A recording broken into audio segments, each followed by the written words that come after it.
Look, if you're fortunate enough to have extra cash on hand, you might want to take advantage of that. Yeah, so today, our money expert sharing ways to put that extra cash to work for you. We got Dustin Smith from Wealth Enhancement Group joining us this morning. Hey, Dustin.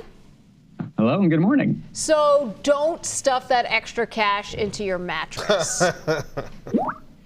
Yeah, so today when I'm talking about extra cash, I'm talking about cash that you might not actually know you have, right? So not money that's in your checking and savings account. What I'm talking about is cash that is in one of your investment accounts, for example, like your 401k.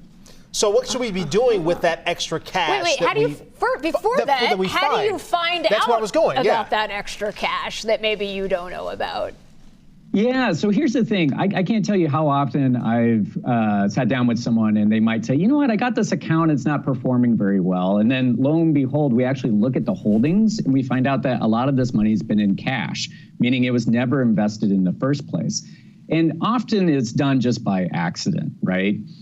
Because the word cash can be thrown around a lot. So we have a lot of what we call cash equivalents in this industry. So for example, a money market fund may act very similar to cash. There's more risk to that, but it very well may not have the same upside as, let's say, investing in the stock market. Or sometimes people may choose a fund that says stable value, same type of thing. And so my point is that when, often people will have these investment accounts, they think that they're actually investing, but often it's just sitting in cash. So to your question, Heather, how do you look at this? I tell everyone, look at your statements closely and see if you see terms that say like cash or cash equivalent, stable value, money market. These are all terms that can maybe be very similar to each other and really pointing out that your money wasn't really invested in the first place. Okay, so my money has not been invested in the first place. I want to invest this money now. How should I go about doing that? Should I actually invest it in the stock market or should I go someplace else and do that?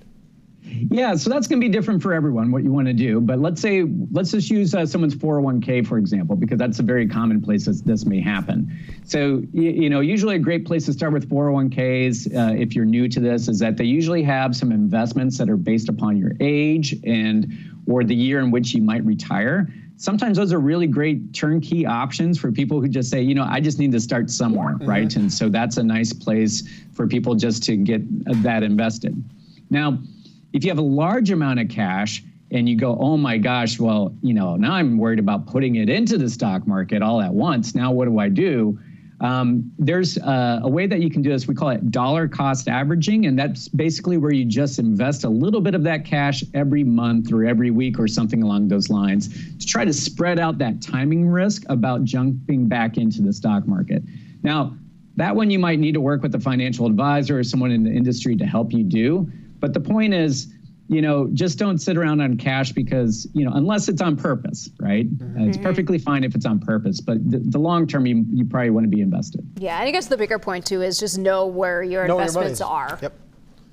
Yeah, it's as I was saying, it's extremely common. There's no reason to be embarrassed about it. It happens to everyone. But, often, as I said, people might be sitting on more cash or a cash equivalent more than they think they are. All right. Thanks for not going too far into the weeds with that because we know it can be very complex. But Dustin, it's always great to hear from you. Thanks for having me.